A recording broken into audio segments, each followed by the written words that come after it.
Good morning बच्चों। जैसा कि अभी हमने पिछले वाली वीडियो में आप लोगों को जो है शांति निकेतन के या शांति निकेतन का पाठ्यक्रम के बारे में आपको बताया कि शांति निकेतन का पाठ्यक्रम क्या है, किस आधार पर जो है शांति निकेतन का पाठ्यक्रम तैयार किया गया था या उस पाठ्यक्रम का उद्देश्य क्या था, छात्रों में किस प्रकार के विकास के बारे में उन्होंने बताया था जो है उसके बारे में हमने आपको जो है पिछले वाली वीडियो में बताया। और अब हम इस वीडियो में जो है शांति निकेतन के दैनिक कार्यक्रम के बारे में बात करेंगे। तो दैनिक कार्यक्रम के बारे में कहने का मतलब होता है कि दैनिक क्या है। दैनिक का मतलब होता है जो दिनचर्या हो, जो दिन का डेली का जो काम होता है। क्या उस शांति निकेतन तथा विश्व भारती जो विद्यालय बनाया गया था आश्रम में, उस आश्रम में रहने वाले विद्यार्थियों के लिए किस प्रकार के दैनिक कार्यक्रम को, टाइम टेबल जिसको हम बोलते हैं विद्यालय में होता है ना, टाइम टेबल तैयार करिए, 9:30 बजे से उपस्थित होना है छात्रों को, प्रेयर करना है, प्रार्थना करना है, फिर कक्षा में जाना है, सुबह का सुसमाचार बोलना है, विचारधारा भी अपनी बोलनी है। ऐसा आप लोग देखते हैं कि डीएलएड में हम लोग जब प्रेयर कराते हैं, मतलब प्रभु का ध्यान कराते हैं, प्रार्थना कराते हैं, तो हम लोग भी नियम और जो है रूल रेगुलेशन को तैयार करते हैं कि आपको इतने बजे उपस्थित होना है, इतने बजे जाना है, इतने बजे का प्रेयर है, इतने घंटे का आपका जो है कक्षा में पढ़ाई है। तो उसी प्रकार देखा जाए तो शांति निकेतन तथा विश्व भारती विद्यालय में भी छात्रों के लिए दैनिक कार्यक्रम बनाया गया था। कितने बजे उठना है, कितने बजे क्या करना है, कैसे भोजन तैयार करना है। तो इस प्रकार से जो है शांति निकेतन के दैनिक कार्यक्रम के बारे में आज हम इस वीडियो में पढ़ेंगे और देखेंगे कि देवगुरु रविन्द्रनाथ टैगोर द्वारा किस प्रकार के जो है पाठ्यक्रम को तैयार किया गया था, इसके बारे में जो है हम आपको बताएंगे। देखिए, कहा जाता है कि आप किसी भी प्रकार के पाठ्यक्रम को तैयार कर लीजिए, लेकिन जो है जब तक आप अपना टाइम टेबल नहीं तैयार करते हैं तब तक आप अपने दैनिक कार्य में सफल नहीं हो पाएंगे। इसलिए कहीं भी किसी भी, चाहे आश्रम हो, चाहे मंदिर हो, चाहे विद्यालय हो, चाहे घर का वातावरण हो, वहाँ पे हमें डेली का दैनिक कार्यक्रम बनाना चाहिए। और उन्हीं दैनिक कार्यक्रम को हम जब फॉलो करेंगे तभी हम किसी लक्ष्य की प्राप्ति कर सकते हैं। ये हमारे जीवन में और ये छात्रों के जीवन में होना बहुत ज़रूरी है, दैनिक कार्यक्रम। तो अब हम देखेंगे कि देवगुरु रविन्द्रनाथ टैगोर द्वारा निम्नलिखित यानी शांति निकेतन का दैनिक कार्यक्रम निम्नलिखित है। देवगुरु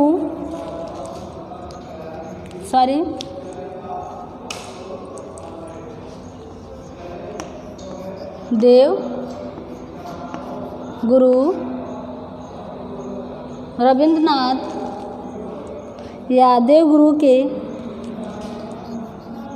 के शांति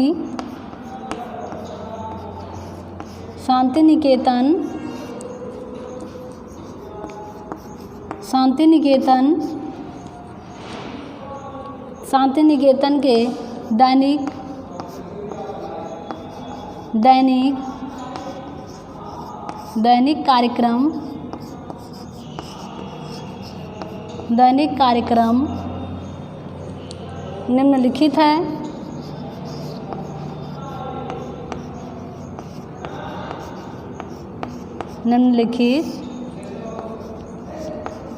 निम्नलिखित है। देवगुरु के शांति निकेतन के दैनिक कार्यक्रम निम्नलिखित है। अब हम एक एक दैनिक कार्यक्रम के बारे में बात करेंगे कि देवगुरु द्वारा दैनिक कार्यक्रम कौन कौन से थे। एक एक दैनिक के बारे में बताएंगे, किस प्रकार से उन्होंने दैनिक कार्यक्रम को तैयार किया था, जो कि उसके अनुसार विद्यार्थी अपने जीवन को या अपने जीवन का यापन शांति निकेतन या विश्व भारती में रहकर किया करते थे। तो सबसे पहले के बारे में हम बात करेंगे। पहला है सुबह 4:30 बजे जागना। पहले का क्या था? सुबह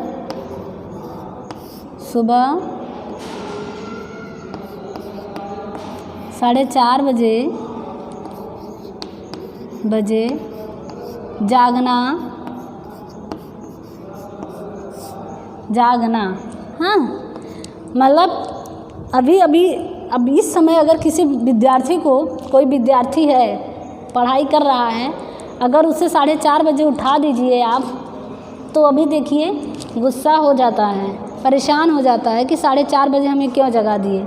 लेकिन शांति निकेतन में क्या था, या बच्चों को 4:30 बजे तक जगा दिया जाता था, बच्चे उठ जाते थे। तो सुबह के 4:30 पर बच्चों को छात्रों को जगा दिया जाता था। लेकिन आज के समय में अगर किसी छात्र को आप 4 बजे तक जगा दीजिए तो बच्चा क्या करता है, घर में लड़ने लगता है, क्योंकि वह गुरु गृह में रहकर तो शिक्षा ग्रहण करता नहीं है, वह स्वयं अपने घर में रहता है। मम्मी पापा के साथ रहते रहते उसकी आदत हो जाती है, इसे कोई जगा नहीं सकता, आप किसी बच्चे को नहीं कोई जगा सकता। तो 4:30 बजे का जागना होता था। विद्यार्थियों का एक समूह भूपाली का मधुर गायन करता था।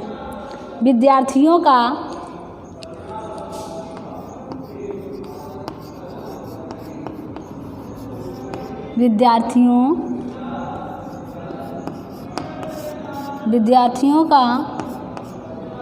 एक समूह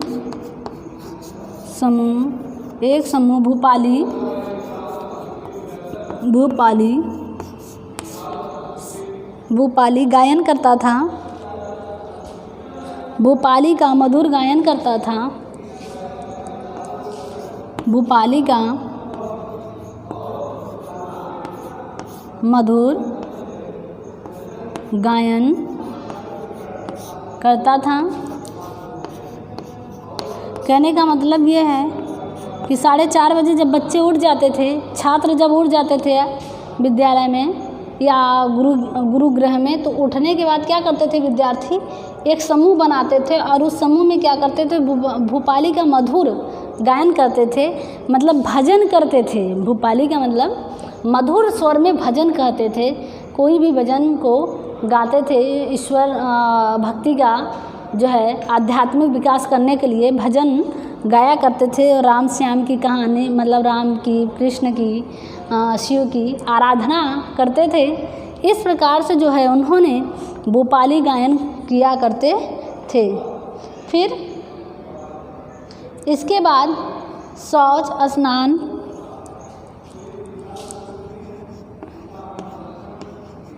इसके बाद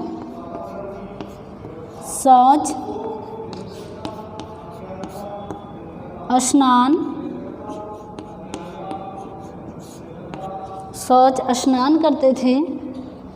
व्यायाम आदि से मुक्त होकर शौच स्नान व्यायाम आदि से मुक्त होकर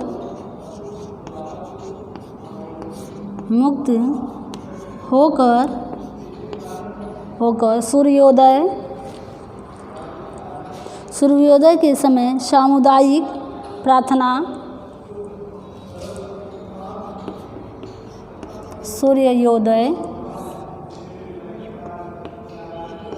सूर्योदय के समय सामुदायिक प्रार्थना, सामुदायिक का मतलब एक साथ सभी विद्यार्थी,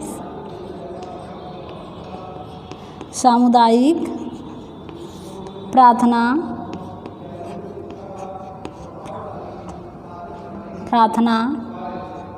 करते थे। अच्छा, सूर्योदय के समय सामुदायिक प्रार्थना करते थे। कहने का तात्पर्य है कि मुक्त होकर जब सूर्योदय के समय प्रार्थना करते थे, मतलब अब कोई छात्रों को कोई कह दे प्रार्थना करने के लिए तो ऐसा लगता है कि जमाने का बच्चा, जैसे लगता है कि कोई बहुत बड़ा काम कर दिया गया। लेकिन उस समय की जो व्यवस्था थी, शायद शांति निकेतन हो, चाहे गुरुकुल शिक्षा प्रणाली हो, या फिर वर्तमान में धीरे धीरे परिवर्तन होते चले, लेकिन फिर भी विद्यार्थी क्या करते थे, सामुदायिक प्रार्थना करते थे, व्यायाम करते थे, स्नान ध्यान करते थे। ये सब करने के बाद जो है प्रभु का नाम लिया करते थे। इस प्रकार से जो है फिर क्या करते थे, उपनिषदों के मंत्रों का पठन, इसके बाद अल्पाहार करते थे। उपनिषदों प्रार्थना, सॉरी यहाँ से हटाइए इसको, प्रार्थना, उपनिषदों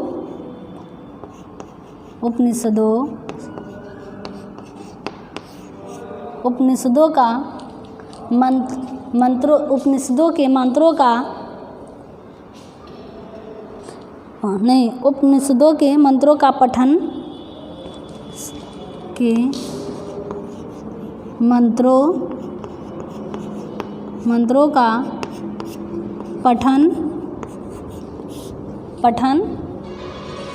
इसके बाद अल्पाहार करते थे। इसके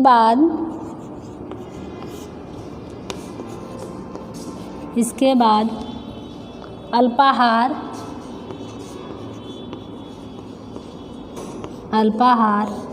करते थे। कहने का मतलब ये है कि यह दैनिक कार्यक्रम था, यह डेली का कार्यक्रम था। शांति निकेतन में विद्यार्थियों के वहाँ पर रहने पर विद्यार्थी क्या करते थे, 4:30 बजे उठ जाते थे, जगाया जाता था उन्हें। विद्यार्थी एक समूह में भूपाली का मधुर गायन किया करते थे। ठीक, इसके बाद शौच, स्नान, व्यायाम आदि से मुक्त होकर सूर्योदय के समय सामुदायिक प्रार्थना करते थे। उपनिषदों के मंत्रों का पठन करने के बाद अल्पाहार भोजन, तो विद्यार्थियों का एक समूह भूपाली का मधुर गायन किया करते थे। और बाद में शौच, स्नान, व्यायाम मुक्त होकर सूर्योदय का सामुदायिक प्रार्थना करके उपनिषदों में जो मंत्र सिखाया गया था, मतलब रविन्द्रनाथ टैगोर जी द्वारा जो भी, देवगुरु रविन्द्रनाथ टैगोर द्वारा जो भी शांति निकेतन संस्था में छात्रों को मंत्र उच्चारण का पठन कराया जाता था, उन्हें सिखाया जाता था। जो बड़े बच्चे होते थे, छोटे बच्चों को सिखाते थे। इसके पहले वो शिक्षा देते थे रविन्द्रनाथ टैगोर जी। अल्पाहार भोजन करते थे, बहुत थोड़ा, मतलब पेट भरकर भोजन नहीं किया जाता था। यहाँ तो बच्चे 10-12 पराठा खा लेते हैं, खा के आए तो यहाँ नींद भर सो रहे हैं बाकायदे अच्छे से। कोई उनको टेंशन नहीं है इस चीज़ का कि जो है हमें आगे कुछ और भी करना है। आ गए टिफ़िन भी भर कर ले आते, लेकिन नहीं, ऐसा नहीं था। शांति निकेतन के दैनिक कार्यक्रम में उन्होंने अल्पाहार, मतलब बहुत अर्धपेट भोजन करते थे, और पूरा भोजन करके नहीं, बहुत थोड़ा सा भोजन करके जो है पेड़ के नीचे अपन आसन लेकर वहाँ पे अपने आसन के साथ पहुँच जाते थे। तो ये दैनिक कार्यक्रम था, और सारे दैनिक कार्यक्रम हैं। उसके बाद हम अगले दैनिक कार्यक्रम के बारे में आपको बताएंगे।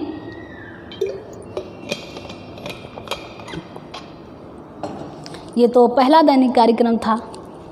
और दूसरे दैनिक कार्यक्रम में अब ये देखेंगे कि अल्पाहार भोजन करने के बाद वो क्या करते थे। ठीक, हाँ, तो अब आपको जो है हम दूसरे दैनिक कार्यक्रम के बारे में बताने जा रहे हैं। दूसरा दैनिक कार्यक्रम शांति निकेतन में कौन सा कार्यक्रम था, अल्पाहार भोजन करने के बाद वो लोग क्या किया करते थे। तो अल्पाहार भोजन में क्या था, सुबह 8 बजे से 11 बजे तक बौद्धिक विषयों का अध्याय चलता था। सुबह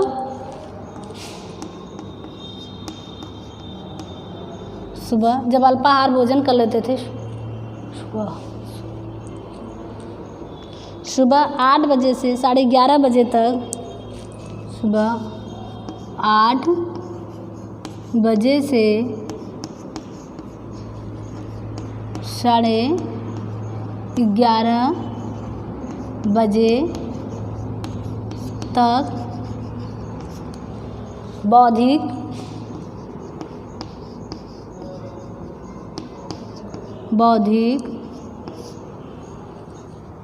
अध्याय चलते थे। बौद्धिक विषयों का अध्याय बौद्धिक विषयों का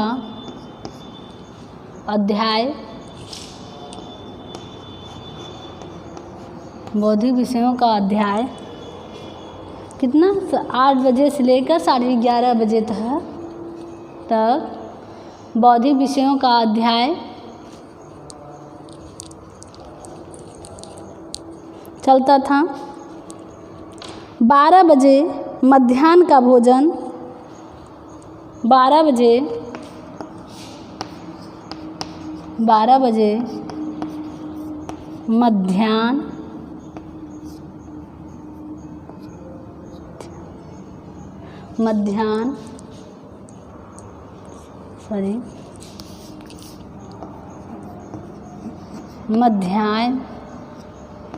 मध्याह्न का 12 बजे मध्याह्न का भोजन, दोपहर का मध्याह्न छोड़ते हैं, समझ में नहीं आ रहा होगा क्योंकि इसमें 12 बजे दोपहर का भोजन 1 से 1:30 बजे विश्रांति,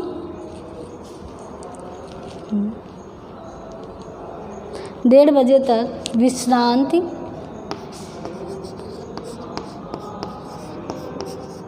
विश्रांति चलता था।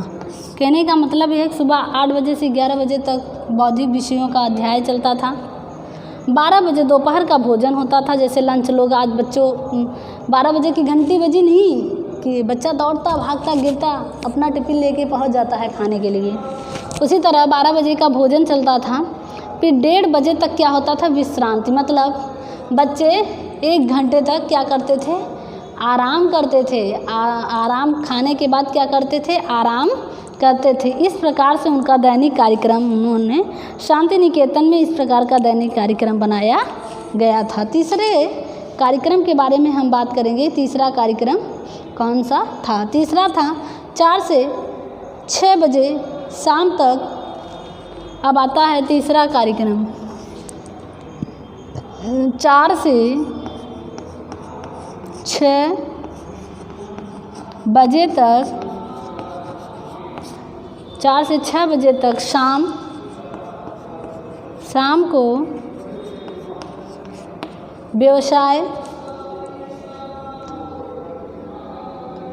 4 से 6 बजे शाम तक, यहाँ पे क्या था, शाम तक, मतलब 4 बजे बच्चे फिर अपने कार्यक्रम में लग जाते थे। 4 बजे 6 बजे शाम तक उसमें क्या होता था, फिर व्यवसाय, स्वाध्याय, समूह चर्चा, व्यवसाय,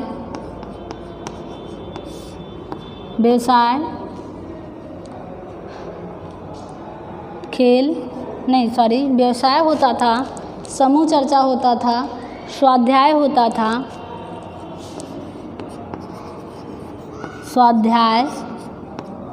समूह चर्चा, खेल, नाटक, समूह चर्चा, खेल, नाटक,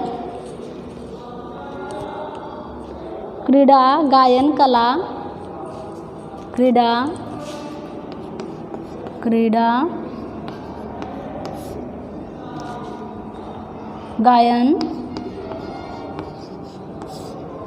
गायन भी होता था, संगीत जिसको, कला, नाटक, कला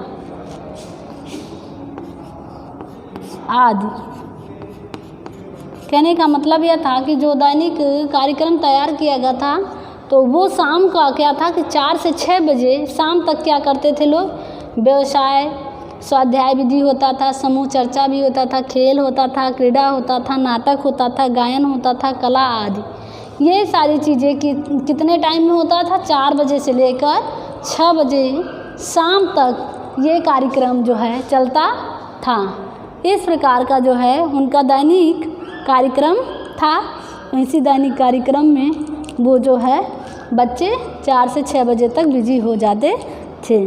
अब हम चौथा देखेंगे। चौथा क्या है? रात्रि को भोजन से पहले सामुदायिक प्रार्थना। चौथा था हमारा रात्रि से पहले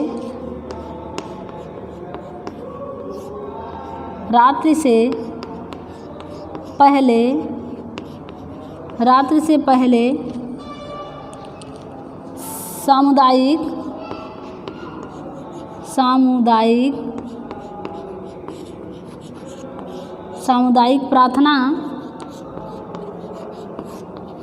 प्रार्थना करते थे। सामुदायिक प्रार्थना भी होता था, जैसे कोई ईश्वर मतलब सरस्वती वंदना किया करते थे, ईश्वर की भक्ति किया करते थे। इस प्रकार से जो है उन्होंने अपने नियम और कानून में जो है इसको बनाए रखे थे। पाँचवा देखिए, सोने के बाद भोजन कितने टाइम पर फिर होता था? 8 बजे रात को भोजन। 5वां है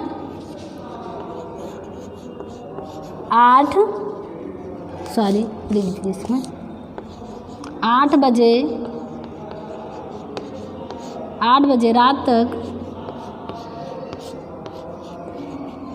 तक भोजन, मतलब 8 बजे रात तक छात्रों को भोजन मिल जाया करता था।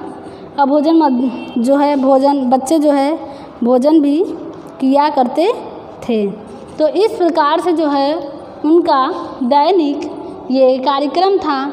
छठवां देखेंगे क्या क्या है। 6वें में भोजन के बाद कथा, नाटक, संगीत।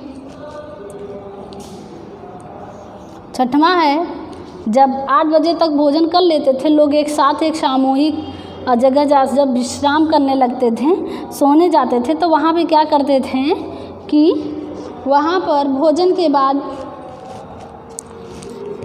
दिख नहीं रहा है, हम अभी साफ करके, भोजन के बाद क्या करते थे? नाटक करते थे, संगीत करते थे। इसके बारे में बताएंगे। तो अब हम देखेंगे कि भोजन के बाद क्या करते थे ये लोग। 6वां है भोजन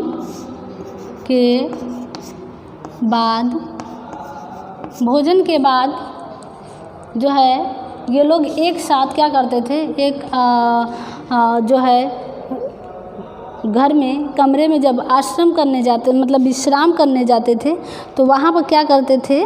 कथा, नाटक,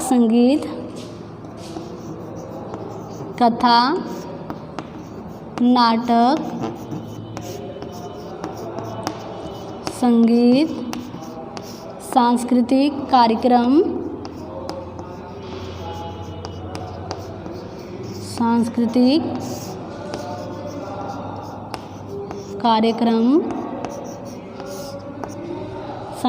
कार्यक्रम और रात 9:30 बजे अब देखिए 9:30 बजे क्या करते थे? 9 बजे संगीतमय वातावरण में शयन। 9:30 बजे संगीतमय वातावरण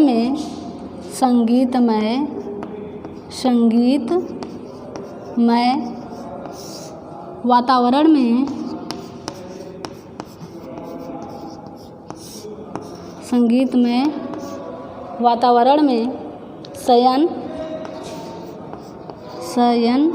शयन का मतलब क्या होता है? सोना। सोते थे या सोना, शयन करते थे। तो इस प्रकार से जो है शांति निकेतन के दैनिक कार्यक्रम में ये सारी चीज़ें सम्मिलित थी। कितने बजे भोजन होता था, कितने बजे लंच होता था, मतलब दोपहर का भोजन होता था, विश्राम करने का भी साधन बनाया गया था। फिर शाम को 4 से 6 बजे तक दूसरा क्लास चलने लगता था। इस प्रकार से देवगुरु रविन्द्रनाथ टैगोर जी द्वारा जो है दैनिक कार्यक्रम को तैयार किया गया था।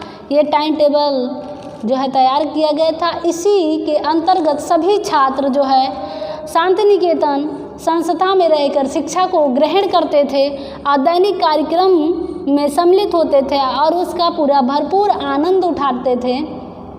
इस प्रकार से छात्रों में रुचि जागृत होती थी, सर्वांगीण उनका विकास होता था। तो आज में अगर हम देखा जाए तो रविन्द्रनाथ टैगोर जी द्वारा जो है आज उनका जो है विचारधारा इसी वीडियो में हम समाप्त करते हैं। अब अगली वीडियो में हम जो है कुछ विचारकों के उद्देश्यों के बारे में बात करेंगे, शिक्षा के बारे में बात करेंगे, अध्यापन के बारे में बात करेंगे, क्या था प्राच्य और पाश्चात्य के बारे में भी बात करेंगे। उसके बाद हमारे विचारक गांधी जी के अनुसार भी शिक्षा के बारे में बताया जाएगा। तो ये भोजन के बाद ये सारे कार्यक्रम जो है शांति निकेतन का पाठ्यक्रम था, शांति निकेतन का दैनिक कार्यक्रम था। तो हमने आपको वीडियो के माध्यम से आप तक उनके विचारों को या उनकी संस्थाओं में देने वाले शिक्षा को आप तक पहुंचाए हैं। वीडियो कैसा लगा इसके बारे में ज़रूर बताइएगा। थोड़ा सा हम विचारकों के बारे में बात कर लेते हैं। शिक्षा विचारकों के विचार हम जान लेते हैं, क्या है विभिन्न पाश्चात्य एवं भारतीय शिक्षा दार्शनिकों के एवं विचारकों के समय समय पर शिक्षा का अर्थ, इसके बारे में हम थोड़ा सा जान लेते हैं। तो जैसा आप सोच रहे हैं, देख रहे हैं कि इसमें है कि शिक्षा विचारकों के विचार, ये हेडिंग है, टॉपिक है शिक्षा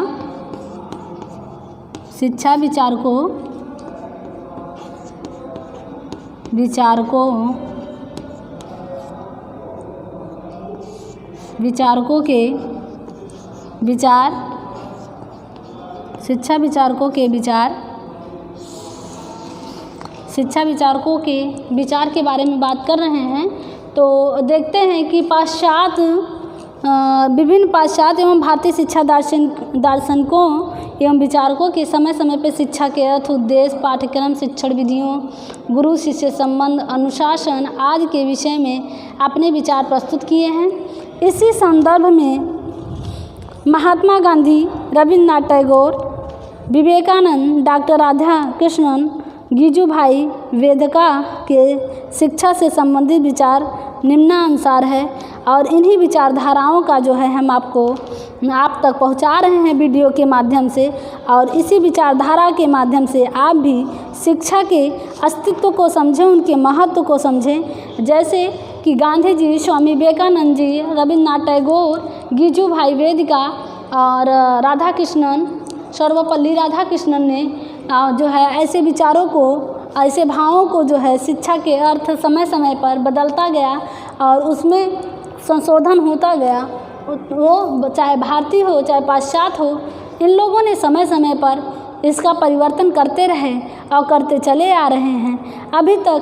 तो आप देखेंगे कि 21वीं सदी में बहुत सारी चीज़ें बदली जा रही हैं शिक्षा में। नई शिक्षा नीति आई, राष्ट्रीय शिक्षा नीति आई, शिक्षा नीति आई, ऐसी शिक्षाएं बदलती रहीं, लेकिन ये लोग अपने विचारों के माध्यम से, अपने भावों के माध्यम से शिक्षा में शिक्षा का अर्थ, उद्देश्य, गुरु शिष्य संबंध, अनुशासन, शिक्षा का पाठ्यक्रम, विचारधारा, शिक्षण विधि, इन सब के बारे में इन्होंने समय समय पर बदलते रहें, इसके बारे में बताते रहें। और हम यही कहेंगे कि आप भी अपने विचारों के माध्यम से अपनी पढ़ाई स्वयं करने की पूरी मोटिवेशन हो आप, कि स्वयं से पढ़ाई कर सकें, अपने अस्तित्व को समझ सकें, इस प्रकार से शिक्षा के अस्तित्व को जान सकें जो आपके भविष्य को सुधार सकता है। इसलिए इन विचारधाराओं से आप प्रभावित होकर अपने जीवन में भी आप इसी प्रकार शिक्षा ग्रहण करें, जिससे कि आप अपने लक्ष्य को प्राप्त कर सकते हैं, अपने जीवन में कुछ कर सकते हैं। इसलिए ऐसी विचारधाराओं को आपके सेमेस्टर में रखा गया है कि आप भी अगर प्राइमरी स्तर पर जाकर टीचर बनेंगे, पढ़ाएंगे, तो आप कैसे बच्चों को पढ़ाएंगे, कैसे अपनी विचारधारा उनके सामने रखेंगे, कैसे उनसे बात करेंगे, ऐसी चीज़ों को आप पढ़िए और उनमें देखिए कि क्या है क्या नहीं है, कैसे वो विकास करेंगे, इसके बारे में आप सोचिए। तो आज की वीडियो में बस इतना ही। धन्यवाद। अगली वीडियो में हम नए विचारधारा के साथ आपसे मिलेंगे। नए विचारधारा कौन? हमारे पिताजी, जिसे लोग कहते हैं पिताजी या बापू के नाम से पुकारते हैं, इनकी विचारधाराओं के साथ आपसे हम मिलेंगे अगली वीडियो में। आज की वीडियो में इतना ही। धन्यवाद।